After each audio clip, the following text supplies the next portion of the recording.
Joe, how did you find carnivore? Yes, Dave, I'm delighted to be on your show. It's a great privilege. And I started carnivore about 5 months ago. And I'll go into my history. I'm a retired family physician, family doctor. And in 2019, I developed a prostate cancer. um, Not a severe, a moderate one, but at the same time necessitated a prostatectomy. And I had been very healthy all my life, so I felt, why is this happening now? Um, so I started researching, and the first thing I looked at was uh, there's a guy called Colin Campbell. He wrote the China Study. I read that, and that brought me to a mainly plant-based diet. And I did that, or Mediterranean or plant whole food plant-based diet for a couple of years. But I had the prostatectomy. The marker for how active your prostate cancer is a thing called the PSA. People will be familiar with that. But that began to rise again after the prostatectomy. And then a year later, because of that, I had a radiotherapy. And that knocked it down again, but not totally. It began to rise again up until January this year. Um, and if it kept going at the rate it was, in a probably in a couple of years' time, I would probably be needing hormone treatment, which is the next step up for prostate cancer. And then after that, if it keeps rising, you go on to chemotherapy and immunotherapy. But in January, my levels had come to a certain thing.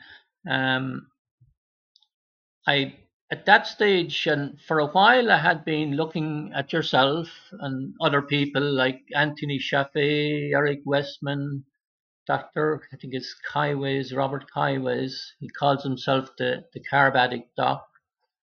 And biochemist people, particularly Ben Bickman. He's a scientist and teacher, medical students, and so forth.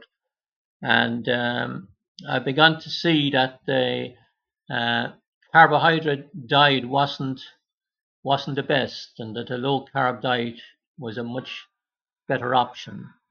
At the same time, I came across Professor Thomas Seafried.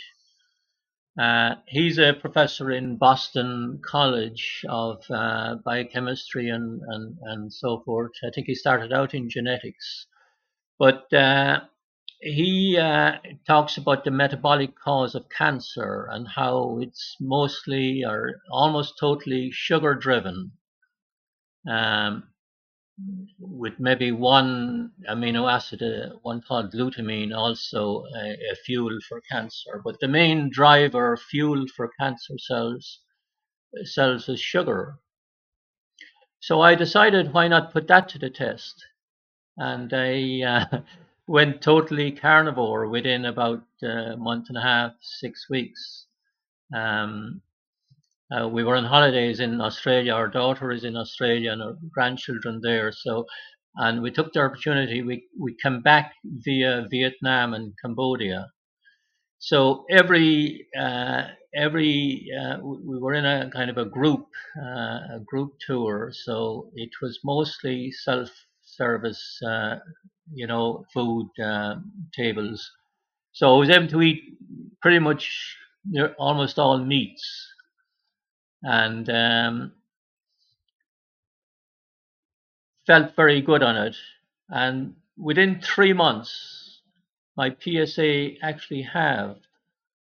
It went from 0.64 down to 0.32. Now, if you're not familiar, if you didn't have a prostatectomy, if you still had your prostate, that's a very low prostate. But when you had prostatectomy and had radiotherapy, you're expected to have a PSA of down around 0.1 or less. You're supposed to have almost nil PSA, but I had 0.64. It had risen as far as 0.64 in January this year, and by June it had dropped to 0.32. I repeated it to see if it was a mistake, and it was 0.38. So that was almost halved. At the moment, I'm waiting in another week or two to repeat it again. The other aspect to my health was, as I said to you, I was always lean, doing plenty of exercise, and on the typical the advised diet, or what I had been advising my patients for 40 years. In other words, low fat, high fiber, low sugar.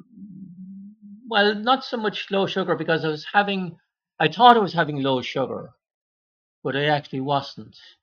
I was eating typical Irish diet. We love our potatoes, which are full of starch. So I wouldn't realize they were all breaking down into sugars. Loads of fruit. I mean, the standard recommendations by the world organizations was to have 7 portions of fruit a day, or 6 or 7 or something like that. I was probably having something close to that. So I was having loads of carbs and didn't realize it.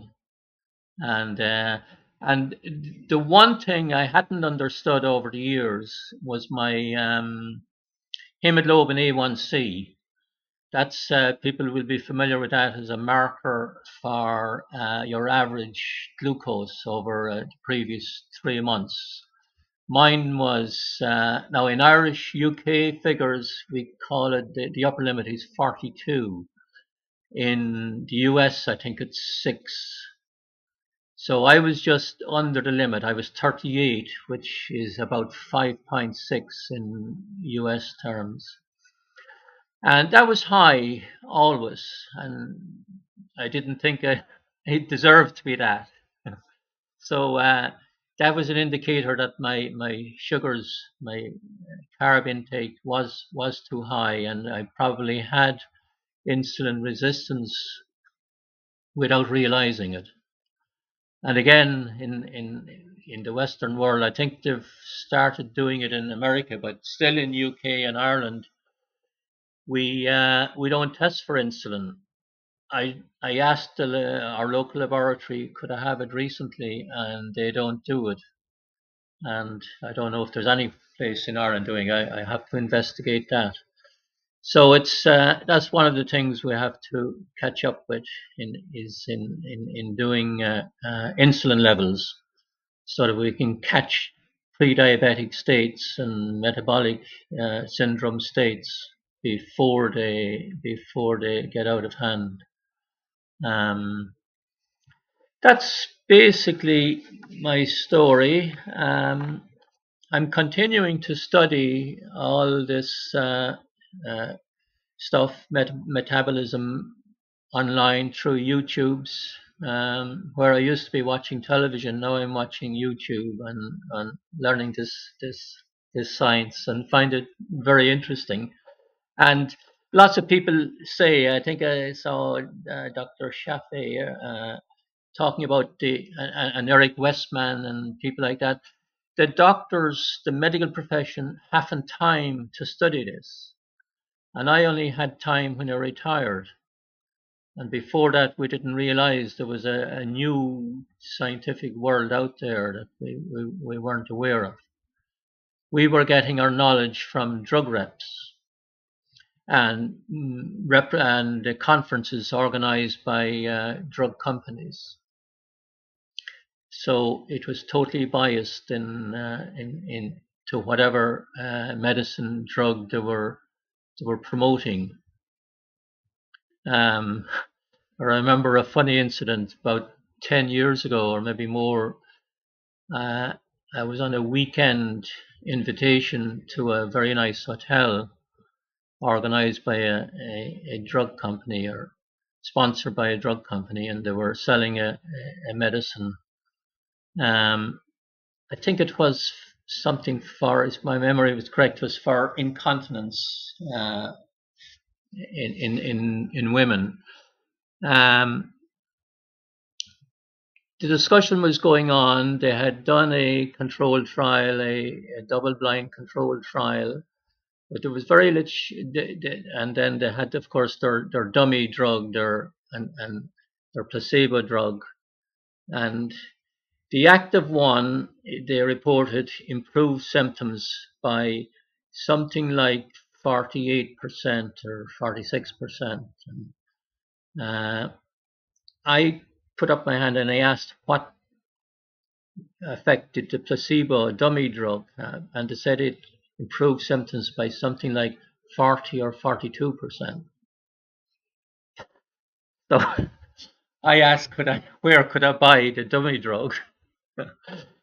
Or could I prescribe it? So I mean, Yeah. potentially the the group that was taking the actual drug, that could have just been luck, right? Especially if we're Yeah, talking relative risk. yes, it had maybe a small effect, but if you count in side effects and so forth, uh, the placebo would have been a much safer and adequately efficient drug. I was never invited back to a free weekend again. So Wow. yeah, yeah.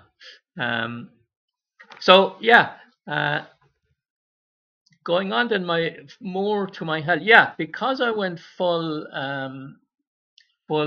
carnivore, and because of then coming on worrying about cholesterol and so forth, I noticed my cholesterol went way up.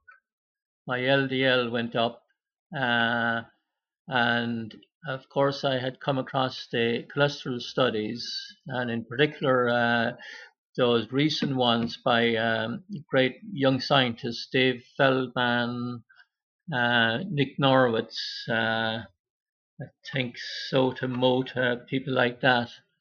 And I felt delighted because they had happened on the same thing, that when they went to low carb, that their cholesterols went up.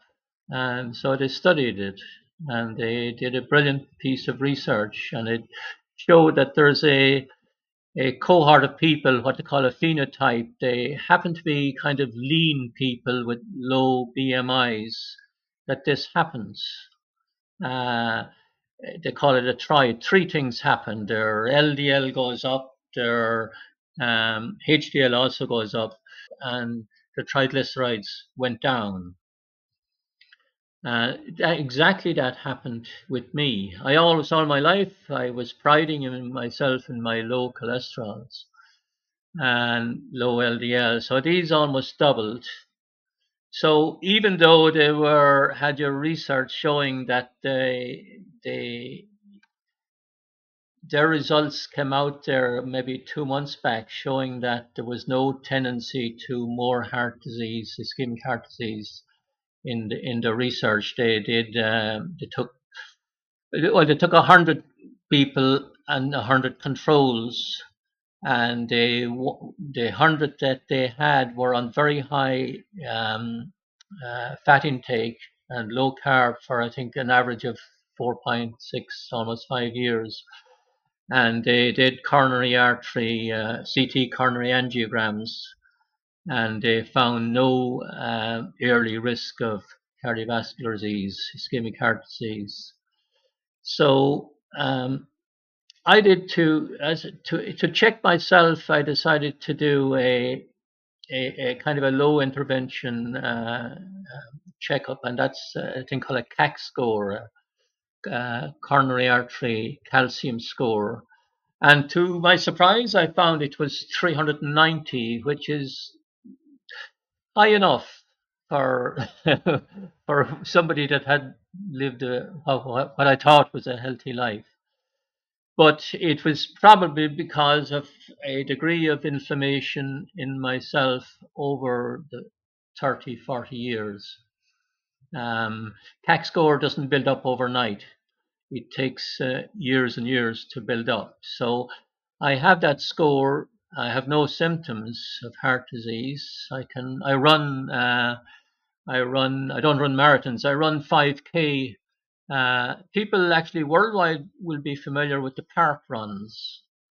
I don't know if you have it you're in Japan, but in America, in Australia, I did one in Australia. Every Saturday morning, there is a park run in parks around the world. It's a 5K run. I started doing it about 3 years ago and never a problem. Since I went on carnivore, I found my, what they call your PBs, your personal best times were steadily improving. So I can now do 5K in 26 and a half minutes, which is very good for my age. I'm 71. I'm in one of the better percentage abilities in that. So I've absolutely no cardiac symptoms, but because of the high CAC score, I'm waiting on a coronary artery CT coronary angiogram to see if there's any dangerous plaque, any what they call soft plaque in my blood vessels. Plaque, usually two types, soft plaque and hard plaque. Hard plaque is where it has stabilized and calcified over the years. And I'm hoping I have no soft plaque, or at least that I've stopped making it since I went off the carbs. And that's the stage I'm at. What surprises me is that there's so much little link into the worldwide medical profession of all this new research. Someone said it's 20 years before research comes from the laboratory to the clinician's table, and that's sad, you know. Particularly with heart disease and cancer. The oncologists around the world are paying no attention or very little to Thomas Seyfried's theory on reducing cancer by getting away from sugar and by denying the cancer cells of sugar, and that even with conventional oncology, that if they put patients on a sugar-free diet, a low carbohydrate diet, that the chemotherapy and so forth would actually work better at much and would require less doses, so less side effects. I guess the cynical view would be it's all about money, no? Yeah, we're always told to follow the money. So now, from the practicing doctors around the world, we're not aware of that, or I wasn't aware of that. But looking at the broader picture now, studying it, it's I won't say suspicious, but it looks like there's no incentive to change anything. The big food companies are a major influential, especially in America, where they have their agricultural crops, their corn, low fructose corn syrup produced from corn is a big crop. It's in thousands of products on the shelf, sweetening the foods, and yeah, that's, and then of course the drug companies, their only motive is to, as you say, to make money for their shareholders. So they're developing new drugs to fight the diseases that are caused by the bad diet. And of course, everybody knows that 100 years ago there was very little heart disease, there was very little cancer, and that has all come way up. And we got waylaid in the between the 50s and the 70s when the high fat, saturated fat theory of disease took hold, starting off with Ansel Keys, who's a scientist um, working for the government in the US, and he did some fat studies, the 7 country study, which now we see there were 22 countries looked at apparently, and then they only picked 7 of the ones that were giving the most favorable support to his theory that saturated fats were the cause of heart attacks. And they left out a big one like France, and I think Germany to an extent. France, of course, we know about the French paradox. They eat loads of fat, but they have one of the lowest heart disease in the world. Germany to a lesser extent. I think they gave an excuse or a reason at the time. They said it was too soon after the war, and there were certain factors that didn't suit the use of those 2 countries. So Yeah, probably. mm, Yeah, probably mm. part of it was it would have messed up his results that he wanted. So, Uh, yeah, exactly. Yeah, exactly. as a retired doctor, um, doctors are generally not aware of this stuff. They rely on the pharmaceutical companies, the medical reps to kind of provide the ongoing education. Um, is there a way out of this? Is there a way that doctors can be more informed about the kind of the research that's ongoing? Yeah, I don't know how that's going to happen. There is in the UK. There's a retired NHS, that's the National Health Service doctor, David Unwin, and his wife Jen Unwin, who is also practices with him. I think she may have been a nurse, but she's a clinician as well. And they have done tremendous work. They converted they retired and then they went back. Uh, and they converted their practice, which maybe is about a dozen doctors, into using low carbohydrate diets, and found they were reversing type 2 diabetes and metabolic syndrome.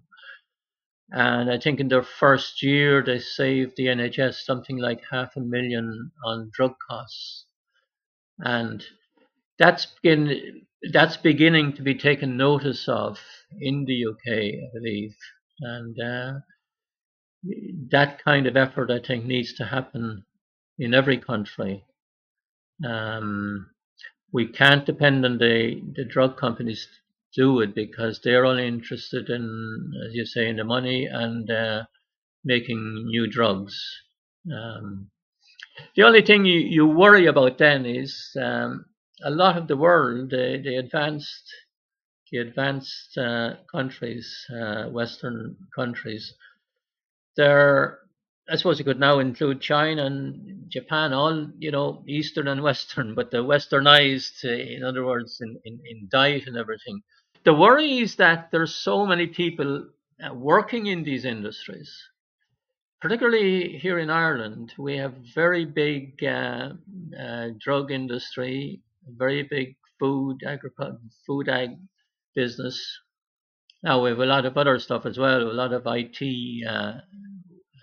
work industry, but a lot of people it would be a risk to their livelihoods if all these drugs weren't needed anymore and all these thousands of products on the food shelves weren't needed anymore. So there needs to be some kind of a transition, and so I don't know how that's going to happen. I was just looking at a podcast or a YouTube.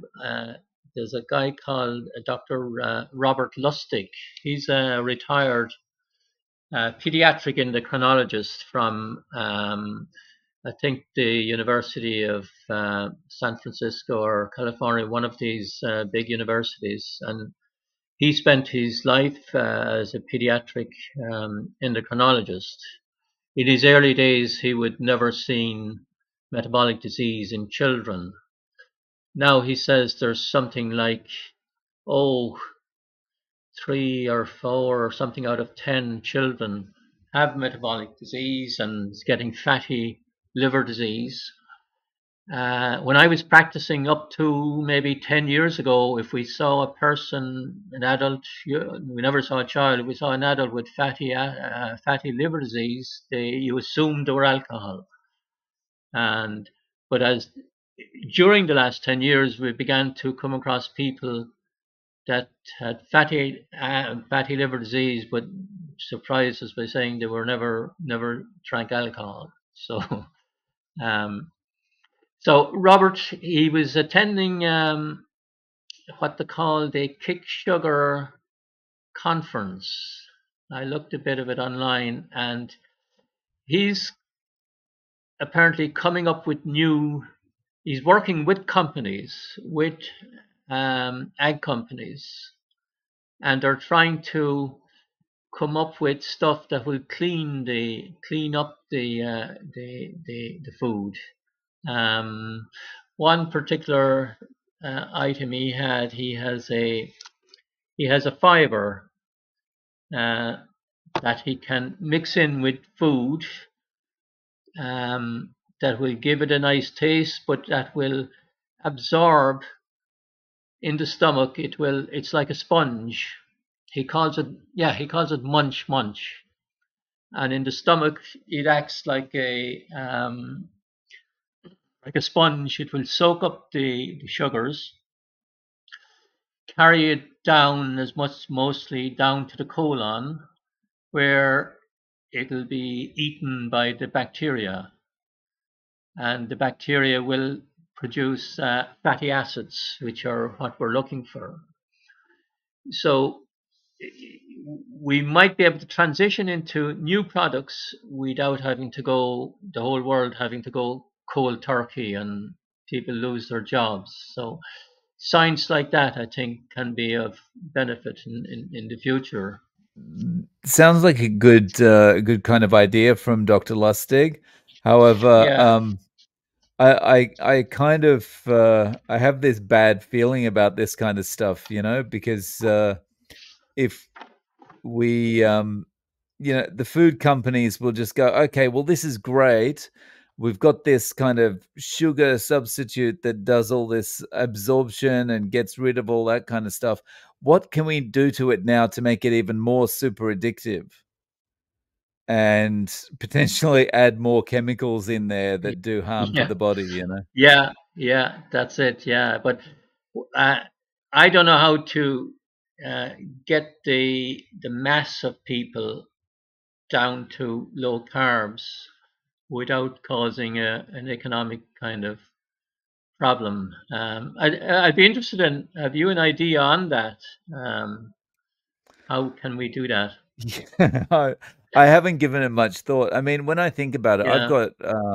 I got friends in the States that they Mm, do work like I used to do, like public speaking training, but within the healthcare industry, and it's like, so if the industries collapse, it's not just people like the in the pharmaceutical companies or the people doing health insurance at the coalface. It's all the support, like you were talking about the IT and the people that are doing public speaking training and all this kind of thing.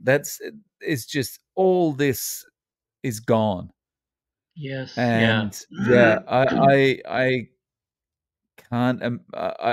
I'm not sure what the solution is. I really Yeah. haven't Yeah. given it a lot of Yeah. thought, but yeah, Yeah. um, Yeah.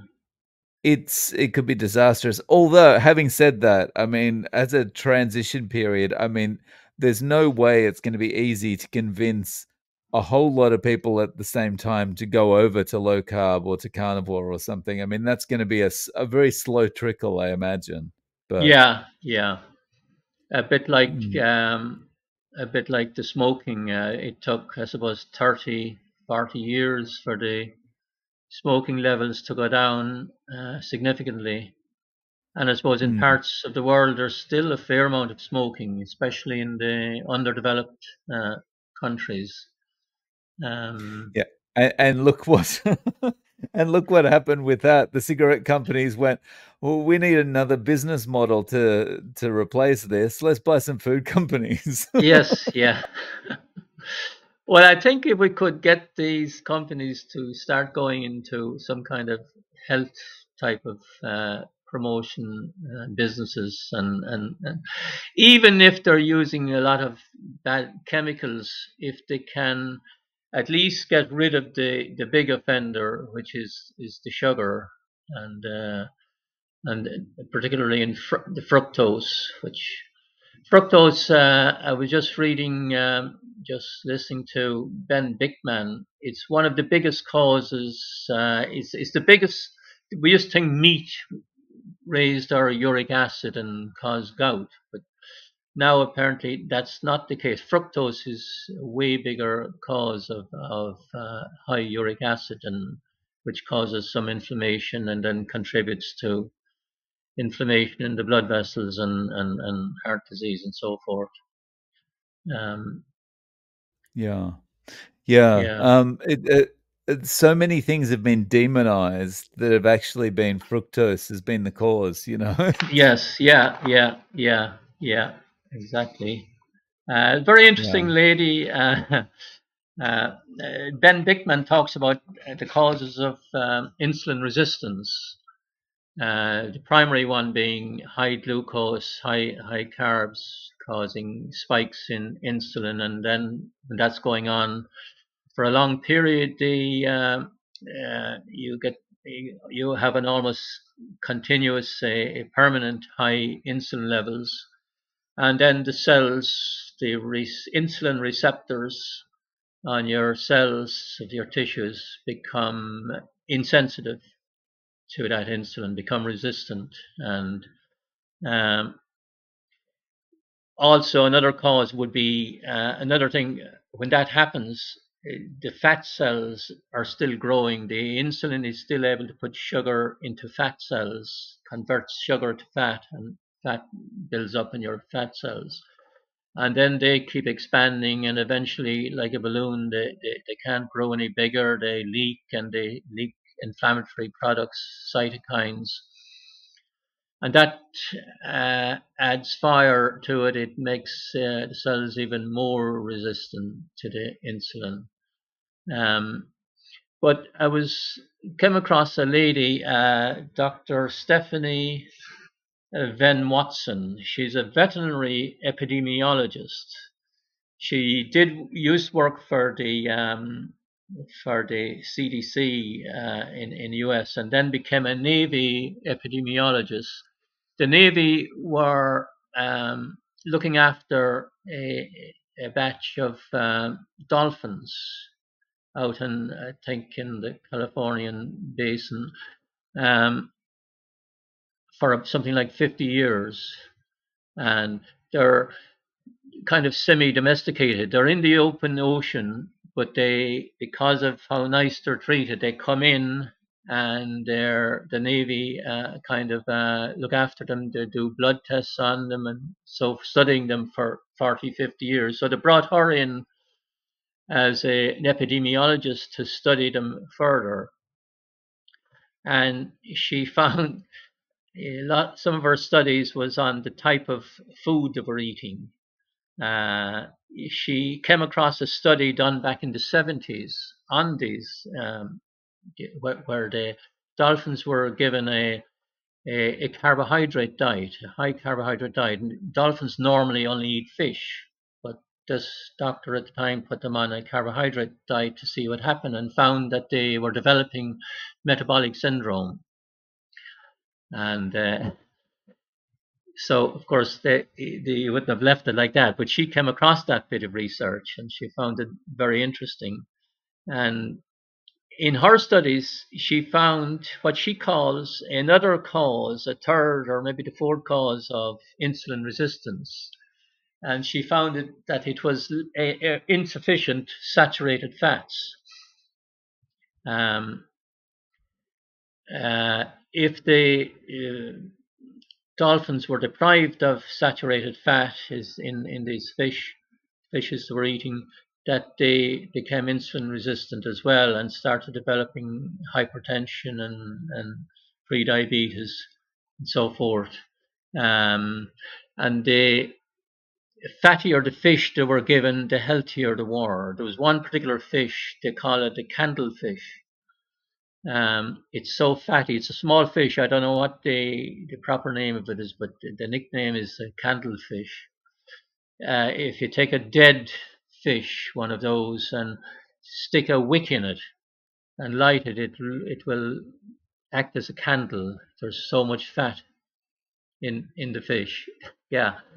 So she studied this and the types of fatty acids, and she found that the fatty acids were a little bit competitive with each other, and that the Goldilocks of fatty acids is one called C15.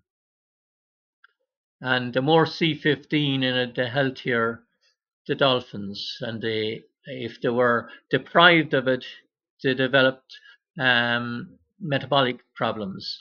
It causes this C15 apparently helps with cell membrane and mitochondrial membrane fragility, stability. So if they were deprived, the membrane became fragile and sick, if you like. The chemical name would be pentadecanoic acid.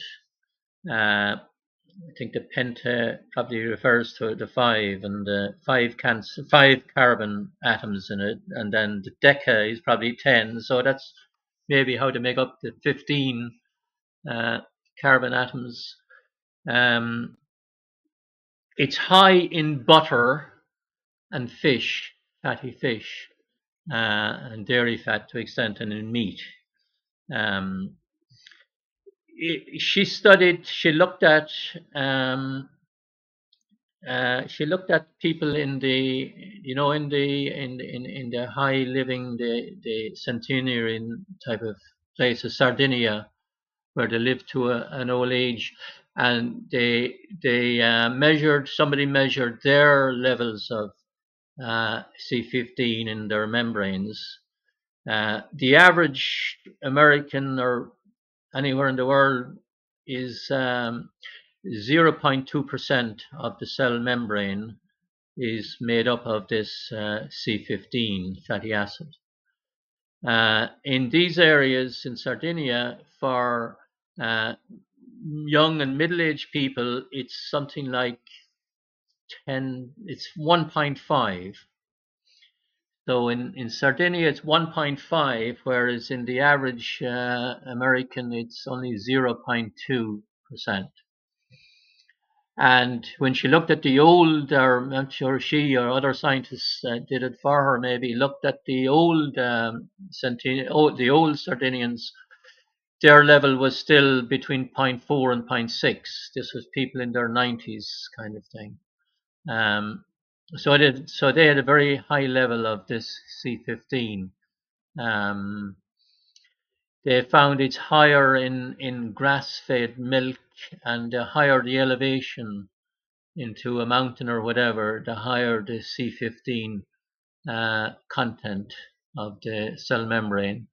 And I think it's to do with, you need to be more resilient as you go up in the mountains and there's less oxygen and so forth. And so she has, again, there's a bit of business going on. She's coming up with a supplement, a C15 supplement. She calls it fatty 15, I think it's called. So that's interesting. Money is an incentive to produce things, but if they're good things, that's good, Yeah, that's the thing. As long as it's Yeah. as long as it's going to benefit people, like The Yeah. trouble is people end up getting skeptical about it because of the way the pharmaceutical companies produce drugs. You know, it's like everything's in a silo. It's like Yeah. just get your LDL down. That's what the drug's for, and it's like Yeah. that Yeah. doesn't take into account any context around that. You know. Right. Yeah. Yeah. The other thing often surprises me is that even the scientists themselves are often not fully linked in to each other. I'd like to know what Ben Bickman feels about Stephanie Van Dr. Watson's C15. Um, he has wonderful science and experiments and research showing his 4 or 5 causes of insulin resistance, but hasn't mentioned this lack um, of C15 or saturated fats. Uh, so that'll be interesting. You'd like to see the scientists around the world getting more linked in. So, Joe, could I just ask you about your carnivore journey? What's your diet like day to day? Yeah, it's pretty typical of what I see on YouTube's. It's what does Ken Berry call it? Beef, butter, bacon, and egg, and that's a nice way to remember it. The two rashers, two rashers is our word for what do you call when you fry bacon on the pan? Thin slivers of bacon. Yeah, rashers of bacon. Yeah. Rashers, yeah, yeah, and so that's my breakfast then, or it could be a steak, a ribeye steak, um, um, and that does me for pretty much the day. Then and I might have the same again in the evening, or it might be a chicken, fatty chicken with the skin on. Um, so bacon, beef, fish, maybe. I used to love fish, but I don't seem to be as loving of it now. I seem to prefer the meat. But I do like cold. I don't. I couldn't be bothered cooking fish, but I like cold fish, like salmon. Smoked salmon and so forth, and sardines. Um, Sardines are one of the best because they have the whole bodies in it. The brain is in it, the skin is in it, so you're getting a lot of nutrients that might be missing from others. Yeah, so that's my diet and full fat cream. Um, I like that as well, and yeah, eggs, a lot of eggs, and I eat them raw actually rather than cooked. I like a boiled egg or a fried egg or a scrambled egg or a poached egg, but my preference is are actually raw eggs. And most people would I would before I would gag on them. They're not a nice thing to swallow. But I do it by I pour a dash of cream in the bottom of the glass, crack the egg into it, and throw another dash of cream on top of that. Don't break it up. Don't mix it. Maybe swivel it, and it's very interesting. The cream, the fat of the cream overlaps, totally laps the egg. So when you put it on your head and down the hatch, you only taste the cream, and it's actually a very nice, a lovely taste. So it makes it a good way of taking them. The reason I go with raw is that when I was a child, when we were children, my mother we were out on a farm, a small farm. Um, you might have a dog that didn't look so good, a bit raggedy. Um, and then all of a sudden, over a week or two, he would develop a great shine on him. Beautiful looking shine. And my mother would say, "Watch that fella." And we'd watch him, and you would see that he was going out and stealing from a hen's nest.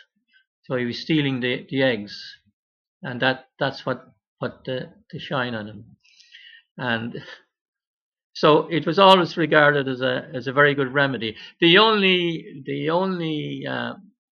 slight risk would be, particularly in these battery eggs, industrialized produced eggs, is that maybe one in 1,000 or something, you might get a bit of an infection, I think it's a staphylococcus infection. But if you look at if you crack the egg, if you get it from, if you can, organic, farm fresh eggs, and when you crack it into the glass, if you just look at it, if it looks healthy, it's okay, most likely. And the other thing about the raw eggs is you're not denaturing the protein. The cooking denatures the protein to some extent, and that's why I Yeah. go for the raw egg. Yeah. Yeah. Nice. So, is this it for you? It's just carnivore forever now? I think so. Yeah, I'm still studying. Yeah. No. So, Joe, if people want to reach out to you, do you have any way of getting in contact? Um, I don't really. You're my first chat on this topic, other than with friends and family and so forth. No, no worries. So what we can do is if people want to get in contact with you, they can send me an email and I'll pass it on to you and then Oh, you can brilliant. decide whether Yeah. or not you want to respond, yeah? Yeah. Yeah. Brilliant. Yeah. Yeah. No worries. So look, thank you so much for coming on and sharing your experience with us. I really appreciate your time. Yeah. Thank you very much. I think you're doing wonderful work along with your colleagues, mostly in America. And I think Dr. Shafe, I think he's in Australia possibly. And Yeah. all these people. It's tremendous work. And thank you very much.